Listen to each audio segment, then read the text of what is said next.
नमस्कार मित्रांनो, सनातनी वास्तव या माझ्या यूट्यूब चॅनलमध्ये आपलं सहर्ष स्वागत आहे. मित्रांनो, आपण दीपोत्सवाबद्दल बोलतोय, दिवाळीबद्दल बोलतोय. परत एकदा मी तुम्हाला दीपावलीच्या शुभेच्छा देतोय. सुखी समृद्धीचं भरभराटी जावं. त्यासाठी आपल्याला वास्तव समजणे गरजेचं आहे. वास्तव समजून घेणं पण गरजेचं आहे. मित्रांनो, आपण आता जी पिढी आहे त्यांना आपल्याला वास्तव समोर ठेवणं गरजेचं आहे. रिॲलिटी काय, वास्तव काय, सत्य काय आहे, त्याच्यामागे कारणं काय आहेत, उद्देश काय, उद्दिष्ट काय आहेत, हे समजून घेणं गरजेचं आहे. आणि जर उद्देश आणि उद्दिष्ट कळली तरच आपण पुढे म्हणजे पुढच्या पिढीला ते समजलं, उद्दिष्ट आणि उद्देश जर कळले तर आपण आपल्या पुढच्या पिढीपर्यंत ते घेऊन जाऊ शकतो. म्हणून माझा हा खटाटोप आहे. तुम्हाला हा जो मी विषय तुमच्यासमोर ठेवते, सनातनी वास्तव, याच्या मागचा उद्देश तोच आहे की एका काळानंतर ते समाप्त होता कामा नये, तर ते पुढे जावं. हे संस्कार आहेत, ही संस्कृती आहे. संस्कृती, संस्कार, 100 आस्कार केल्यानंतर 100 आस्कार केल्यानंतर म्हणजे 100 वेळा त्याच्यावरती आपण म्हणतो ना, 100 वेळा त्याच्यावरती तू हे कर, 100 प्रयत्न कर, 100 त्याच्यावरती उपचार कर आणि तू पूर्ण बरा कर. म्हणजे मला काय सांगायचं तुम्हाला समजलं असेल की 100 आपण 100% म्हणतो, 100%, 100% म्हणतो. म्हणजे काय, पूर्णतः ती गोष्ट पूर्णतः झाली, 100%. म्हणून आपण संस्कार, 100, संस्कृती, म्हणजे 100, त्याची जी कृती आहे ती 100% झालेली आहे. त्याचे जे संस्कार, आस्कार, त्याचे जे हे झालेत, काय म्हणतात त्याला, त्याच्यावर जे उपाययोजना, त्याच्यावर जे काय प्रयोग केले ते 100% झालेले. हा त्याचा अर्थ झाला संस्कारचा. आणि मला समजवण्याचा प्रयत्न करतोय. थोडेसे माझे शब्द इकडे तिकडे होत असतील, पण जरा समजून घ्या मला काय म्हणायचं आहे. तर हे संस्कार, ही संस्कृती आपल्या पुढच्या पिढीपर्यंत जायला हवी, आपल्या पुढच्या पिढीपर्यंत जायला हवी आणि हे अगाध राहायला हवी. सनातन म्हणजे अनंत, कधी सुरू झाले कधी संपेल हे सांगू शकत नाही, असं अनंत आहे. ते अनंत राहिलं पाहिजे, ते अमर राहिलं पाहिजे. त्यासाठी हा सगळा खटाटोप आहे माझा. मित्रांनो, आज आहे बलिप्रतिपदा. आणि दुसरी गोष्ट म्हणजे पाडवा. 2 पर्व आहेत, बलिप्रतिपदा आणि पाडवा, असे 2 पर्व आज आपण काय करणार आहोत, आज आपण साजरे करणार आहोत. मित्रांनो, लक्षात घ्या. तर ह्या दोन्ही जे पर्व आहेत हे समजून घेणं गरजेचं आहे. बलिप्रतिपदाचा अर्थ काय, बली म्हणजे आपण त्याग करणं. बली म्हणजे त्याग करणं, त्याचा अंत करणं. बलिप्रतिपदा, पदा म्हणजे पाय, आपल्या पायाने त्याचा अंत करणं, समाप्त करणं, बळी देणं, त्याचा नाश करणं, विनाश करणं, किंवा त्याची आहुती देणं. कोणताही शब्द वापरा, आहुती देणं हा योग्य शब्द इथे होईल. त्या बली देणं म्हणजे आहुती देणं. बलिप्रतिपदा, तर त्या पायाने, त्या पदाने त्याची आहुती देणं. आता याच्यात तुम्हाला जी पौराणिक कथा आहे त्याच्यामध्ये काय आहे की बळीराजा हा उन्माद झाला होता आणि त्याचा नाश करण्यासाठी विष्णूने वामन अवतार घेतला. भगवान विष्णू यांनी वामन अवतार घेतलं, बुटक्याचा अवतार, बटुकेश्वर. आणि त्यांनी ह्या बळीराजाचा अंत केला, उन्माद झालेल्या बळीराजाचा अंत केला. कसा केला, तर 3 पाय याने 3 पद त्याने जमीन मागितली. आणि बळीराजा हा उदार होता, हा दानशूर होता. त्याने ते 3 पद द्यायचं मान्य केलं. मग 3 पद, जे 3 पदं दिली त्यांनी, पाय दिलेत, ते कुठे, एक ब्रह्मांडात दिला, दुसरा पृथ्वीवर दिला, म्हणजे पूर्ण ब्रह्मांड झाकळलं गेलं, आणि दुसरा पृथ्वीवर ठेवला, पृथ्वी झाकळली गेली. आता तिसरा पाय कुठे ठेवायचा, तेव्हा दुसरी कुठली गोष्टच राहिली नाही. मग बळीराजाने आपलं मस्तक समोर ठेवलं, नतमस्तक झाले, ते समोर ठेवलं, आणि भगवान विष्णूने बळीराजांना पाताळात गाडलं. ही एक पौराणिक कथा आहे. मित्रांनो, आपण पौराणिक कथेतून थोडंसं बाहेर येऊया आणि वास्तवात बघूया. कथा किंवा गोष्टी, कहाण्या, ह्या ज्या गोष्टी आहेत ना मित्रांनो, एक रंजक बनवण्यासाठी आहे. रंजक, एक चटपटी,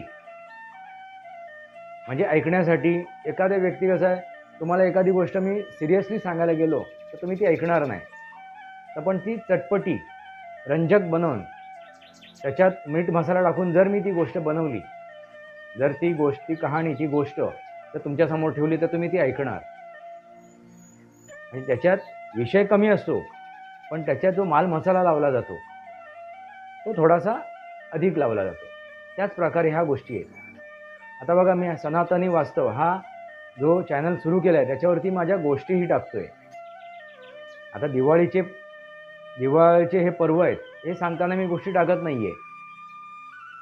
पण इतर जे सनातनबद्दल मी बोलताना एखादी गोष्ट मी तुम्हाला सांगतोय का, तर त्या निमित्ताने तुम्ही याल, आणि हा माझा चॅनल बघाल, ऐकाल सनातन काय आहे, म्हणजे अर्थ लक्षात आला असेल. मी ह्या कहाण्या, गोष्टी सांगण्याचा उद्देश एवढाच आहे. कारण आपली ती मानसिकता आहे का आपल्याला फक्त शिकवण नको आहे, फक्त ज्ञान नको आहे, तर त्या ज्ञानामध्ये थोडासा मसाला ॲड केला, म्हणजे जेवण फक्त शिजवलं, त्याच्यात मीठ मसाला, अगदी चटपटी जेवण बनवलं, तर तुम्ही अगदी आनंदाने स्वाद घेत खाल. तसाच प्रकार आहे तो. मित्रांनो, आपण आता वास्तवाकडे येऊया. बलिप्रतिपदा. बळीराजा हा शेतकरी होता, हे सर्वश्रुत आहे. मग शेतकरी, मित्रांनो लक्षात घ्या, मध्यस्थानी कोण आहे? शेतकरी. हे जे व्हिडिओ बनवलेत मी दिवाळीचे, त्याच्यात पहिल्या व्हिडिओमध्येच मी त्याचा उल्लेख केलेला आहे. काय? शेतकऱ्याला समोर ठेवून प्रत्येक सण साजरे केले जात आहेत. कारण पहिला उद्योग कोणता आहे? तर शेती व्यवसाय, शेती उद्योग हाच व्यवसाय होता. त्यानंतर इतर उद्योग निर्माण झाले. तर शेतकऱ्याला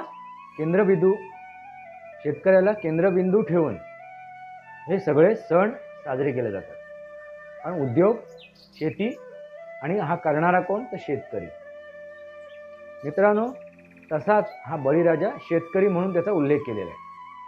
एक प्रतीक, एक सांकेतिक भाषेत एक प्रतीक म्हणून बळीराजा. पण हा बळीराजा कोण आहे? तर शेतकरी. आम्ही शेतकरी. ज्यावेळी शेती आल्यानंतर, अन्नधान्य घरी आल्यानंतर आपला गर्व होतो, आपल्याला अहंकार होतो, आपला मीपणा वाढतो. आणि या अहंकारापोटी आपल्या कुटुंबाकडे, आपल्या समाजाकडे किंवा अन्य कोणाकडे आपला बघण्याचा दृष्टिकोन वेगळा होतो. आणि त्याचे दूरपरिणाम आपल्या कुटुंबाला, आपल्या समाजाला, आपल्या अवतीभोवती असलेल्या लोकांना भोगावे लागतात. एका अहंकारामुळे, मीपणामुळे, स्वार्थामुळे, म्हणजे षडविकार जागृत होतात. काम, क्रोध, लोभ, मोह, मद, मत्सर हे जागृत होतात. आणि ह्यांना गाडण्यासाठी भगवान विष्णूला अवतार घ्यावा लागला. आणि त्यांची मूर्ती छोटी होती, आणि तरीही त्यांनी गाडलं. याचा अर्थ लक्षात घ्या.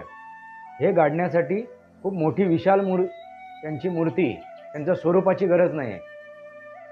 तर छोट्या स्वरूप सुद्धा त्याला गाडू शकतो. कोणाला? तर आपल्यामधले अहंकाराला, आपल्यामधल्या मीपणाला, अहमला, आपल्यामधल्या षड्विकारांना. आणि हेच दर्शवलेलं आहे की आपल्याकडे जर आलं, आपण जर एखादी गोष्ट मिळवली की आपला अहंकार होतो, घालवली की आपण दुःखी होतो. पण मिळवलं की मी मिळवलंय, सर्वस्व मी आहे, हे साध्य करणारा मी आहे, हे सर्वस्व माझं आहे, माझ्यासारखा कोणीच नाही आहे, हा जो अहम आहे ना, तो गाडण्यासाठी, म्हणजे शेती पिकवून जेवढी अन्नधान्य मी घरी आणलं आहे आणि त्याच्यानंतर ते मी विकून व्यवसाय करून त्याच्यातून मी माझ्या अनेक गोष्टी साध्य करणार आहेत. पण त्यावेळी आलेला मला गर्व, मला झालेला गर्व, मला झालेला अहंकार, तो नष्ट करण्यासाठी ही गोष्ट आहे. म्हणजे त्या पायाने आपण म्हणतो ना, देवाकडे गेलो की देवा पायाखाली, त्या माझ्या जर चुका झाल्या असतील तर पायाखाली घे, माझ्यावरती जर कोणी काय केलं असेल, जर माझ्यावरती काय झालं असेल, मला जो होणारा त्रास आहे किंवा माझ्या चुका आहेत, हे देवा पायाखाली घे आपण म्हणतो. तसंच तोच प्रकार आहे. तर आपला अहंकार, आपले षड्विकार, आपला मीपणा, आपला गर्व हा आपण आपल्या पायाखाली दाबून टाकायचा. तो कुठे दाबायचा? तर पायाखाली, ह्या पाताळात. म्हणजे तो परत बाहेर येणार नाही. आणि आपण नम्र व्हायचं. दीपोत्सवामध्ये आपल्याला नम्र व्हायला शिकवलेलं आहे. नम्र म्हणून आपण सुरुवातीला गोमातेचं हे केलं, पूजन केलं.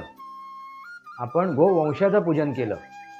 आपण त्या कुबेराचं पूजन केलं, लक्ष्मीचं पूजन केलं,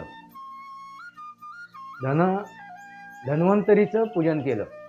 आणि हे पूजन करताना आपण नम्र झालेलो आहे. हीच नम्रता आपल्याला ठेवायची आहे.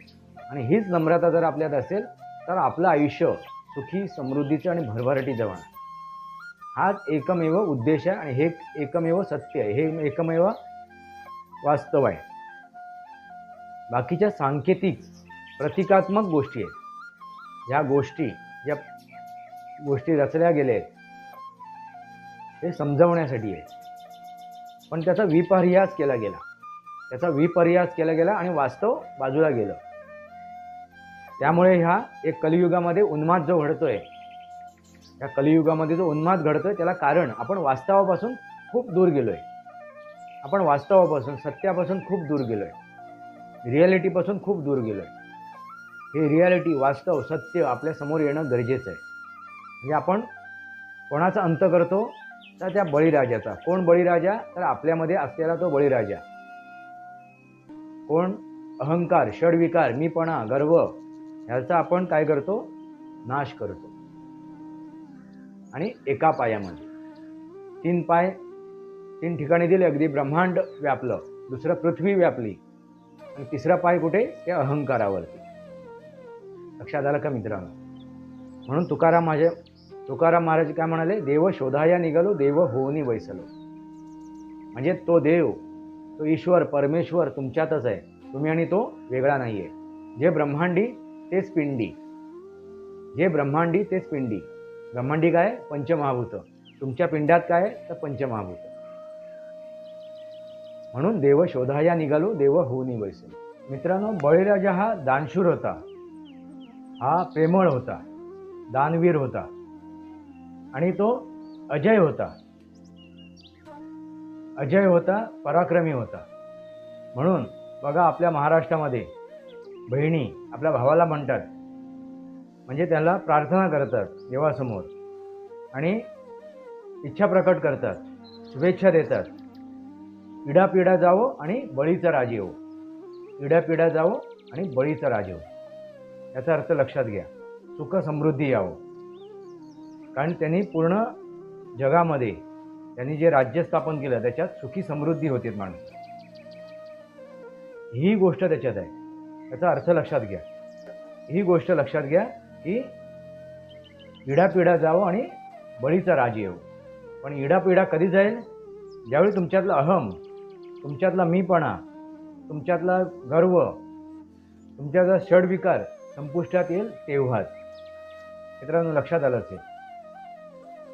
म्हणजे ह्याच्या मागे संस्कार आहेत, संस्कृती आहे, नम्रता आहे, आदरातिथ्य आहे, एखाद्याचा मान सन्मान आहे, हेही समजून घेणं गरजेचं आहे. आता राहिला पाडवा, पाडव्याचं पर्व. पाडवा याचा अर्थ पाडाव, पाडाव करणं, ती गोष्ट संपवून पुढे जाणं. त्याचा पाडाव केला मी, त्याचा पाडाव करून मी पुढे आलोय, त्याला नष्ट करून, त्याला संपवून मी पुढे आलोय. नष्ट नाही म्हणता येणार, पाडाव म्हणजे मी त्याचा पाडाव केला, त्याला बाजूला केलं, एक गोष्ट संपली आहे, एका गोष्टीचा पर्व संपलेला आहे आणि मी आता नवीन पर्वाकडे चाललोय. पाडाव, कळलं का? म्हणजेच पाडवा. पाडवा लक्षात घ्या मित्रांनो. किंवा दुसरा त्याचा अर्थ आपण लावू शकतो की आपण एक पडाव पूर्ण केलं. एक पडाव म्हणजे ह्या भागातून मी त्या भागाकडे आलो, म्हणजे ह्या पडावातून ह्या इथून मी तिथे गेलो, म्हणजे एक पडाव पूर्ण केलं. एक पडाव, एक काळ, एक वेळ मी पूर्ण केली आणि दुसऱ्या वेळेमध्ये, दुसऱ्या काळामध्ये आलोय. पडाव म्हणतो ना आपण, एक पडाव पूर्ण केला. तो पडाव तू पूर्ण करून इकडे ये, हे तुला दिलेले ते काम पूर्ण कर, तो पडाव पूर्ण कर आणि मग दुसरं काम हातात घे. हा त्याचा अर्थ झाला पडाव. लक्षात आला का मला काय सांगायचं तुम्हाला?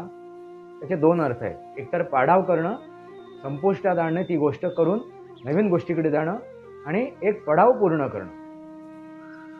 म्हणजे मी इयत्ता 10वीत होतो, 10वीतला हा एक पडाव पूर्ण झाला, आता मी 11वीत आलोय.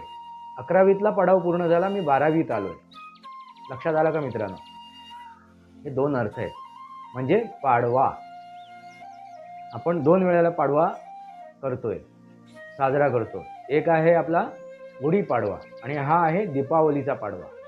ह्या पाडव्याचा उद्देश काय मित्रांनो? की आपण काय केलंय? व्यवसाय केलाय, उद्योग केलाय. कोणता उद्योग केलाय? तर शेती उद्योग.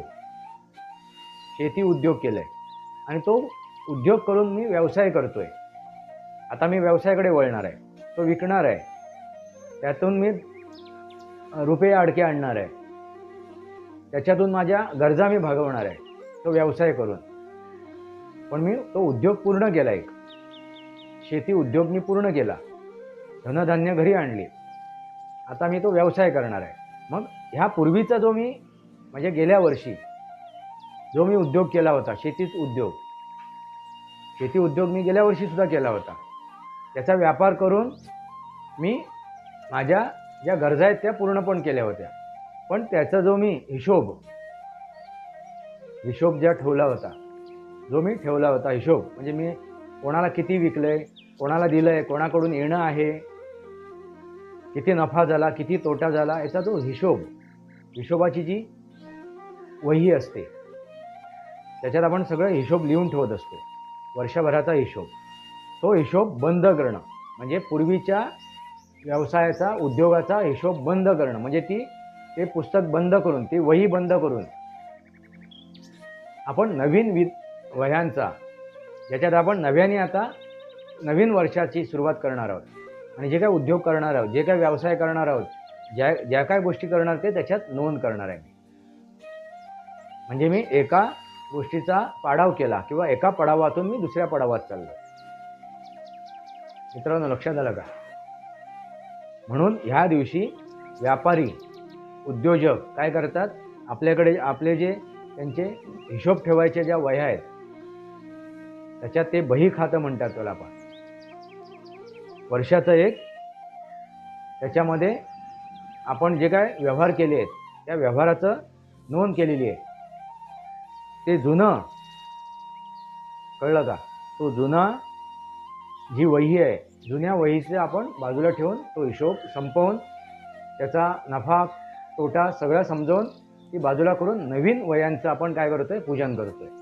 आणि नवीन वहींमध्ये, त्या हिशोब ठेवायच्या नवीन वह्यांमध्ये आपण परत नोंद करतोय. आता लॅपटॉप वगैरे आलेत, पूर्वी हे लिखित स्वरूपात होतं, म्हणजे ते वहीमध्ये. आता कॉम्प्युटर आलेत, लॅपटॉप आलेत, मोबाईल आलेत, तोच झाला विषय मित्रांनो. म्हणजे सांगायचा उद्देश काय की आपला नवीन उद्योगाला, नवीन व्यवसायाला सुरुवात करताना जुना पडाव बाजूला केलाय, नवीन पडावाकडे आपण गेलोय. जुना विषय संपवलाय, नवीन विषयाकडे गेलोय. हा त्याचा अर्थ आहे मित्रांनो. पाडवा साजरा करणं. मित्रांनो लक्षात आलं का? व्यापारिक दृष्टीने, व्यावसायिक दृष्टीने हे गरजेचं आहे. आपण काय करतोय वर्षभरात, त्यामुळे आपल्याला एक गोष्ट कळते की आपण कुठे चुकतोय, कुठे बरोबर आहे. गेल्या वर्षी जो आपण उद्योग केला, गेल्या वर्षी जो व्यवसाय केला, गेल्या वर्षी जी खरेदी विक्री केली, त्याच्यातून आपण काय मिळवलं आणि काय घालवलं हे आपल्याला त्या नोंदीमधून कळते. मग आपण परत पुढच्या वेळी, पुढच्या येणाऱ्या व्यवसायामध्ये, उद्योगामध्ये, व्यापारामध्ये आपण त्या चुका नाही करणार. ह्या चुका समजून घेण्यासाठी हे सगळं हिशोब किताब ठेवलेला असतो, त्याची नोंद केलेली असते. मित्रांनो लक्षात आलं असेल. त्याच्या मागे काय आहे? ज्ञान, विज्ञान, भौगोलिक परिस्थिती, सृष्टी, कळलं का? निसर्ग, खगोलशास्त्र, विज्ञान आणि फक्त विज्ञान. सायकोलॉजी. बघा ह्याच्यात काय सायकोलॉजी आहे की एका पडावातून मी दुसऱ्या पडावाकडे चाललो आहे. एकाचा पाडाव करून मी दुसऱ्याचा पाडाव करतो. एकाचा पाडाव करून मी नवीन ठिकाणी चाललो आहे. ही झाली सायकोलॉजी. परत मी माझ्या अहंकाराचा, षडविकारांचा, माझ्या मीपणाचा, माझ्या षडविकारांचा मी काय करतोय? बली देतोय, त्याची आहुती देतोय. त्या यज्ञकुंडामध्ये माझ्या विचारांच्या, आचारांच्या, विचारांच्या यज्ञकुंडामध्ये मी त्याची आहुती देतोय. आणि मी स्वतः नम्र होतोय. ही प्रत्येक गोष्ट ही स्वतःसाठी आहे. स्वतःसाठी आहे. असं प्रत्येक व्यक्ती जर करत गेली स्वतःसाठी, तर ह्या जगातला आपण म्हणतोय कलियुग म्हणजे नकारात्मकता, निगेटिव्हिटी, लोकांचं अहित, एक लोकांचं नुकसान, दुसऱ्याचं नुकसान, दुसऱ्याला लुबाडून खाणं, लुटून खाणं. प्रत्येक व्यक्तीला कळत असते आपण काय चोऱ्यामाऱ्या करतोय, आपण काय खोटेपणा करतोय, आपण काय लबाडी करतोय. प्रत्येकाला कळत असते. त्याला वाटते की आपण डोळे मिटून दूध पितोय म्हणजे जगाला दिसत नाही. सगळं जगाला दिसत असते. पण जगाला जरी नाही दिसलं तर त्याला स्वतःला दिसत असते. आणि मग तो स्वतःच्या नजरेतून पडत असतो. कितीही माणूस अगदी गेंड्याच्या चामडीचा असला, तरी त्याच्या अंतिम समयी, मृत्यू समयी ह्या सर्व गोष्टी त्याच्यासमोर येतात. हे सगळे आयुष्यातले पाडे त्याच्यासमोर येतात. आणि मग त्याचा जीव जाता जात नाही. आणि मग तो पश्चातापाच्या अग्नीत पहिल्यांदा जळतो. आणि मग त्याच्यानंतर आपण ह्याला त्या चितेवर नेऊन जाळतो. पण पहिल्यांदा तो कुठे जळतो? तर पश्चातापाच्या अग्नीमध्ये. आणि पश्चातापाची वेळ आपल्यावर येऊ नये ह्यासाठी ह्या सर्व गोष्टी सनातनमध्ये आहेत. म्हणून हे आपण पर्व, हे सण आपण साजरे करतोय. मित्रांनो लक्षात आलं असेल. सनातनी वास्तव या माझ्या यूट्यूब चॅनलला सबस्क्राईब करा, बेल आयकॉन दाबा. माझे विचार आपल्याला पटत असतील तर लाईक करा. आपले विचार कमेंट बॉक्समध्ये लिहा. तुर्तास इतकंच. भारत माता की जय. वंदे मातरम. जय भारत, जय महाराष्ट्र, जय सनातन.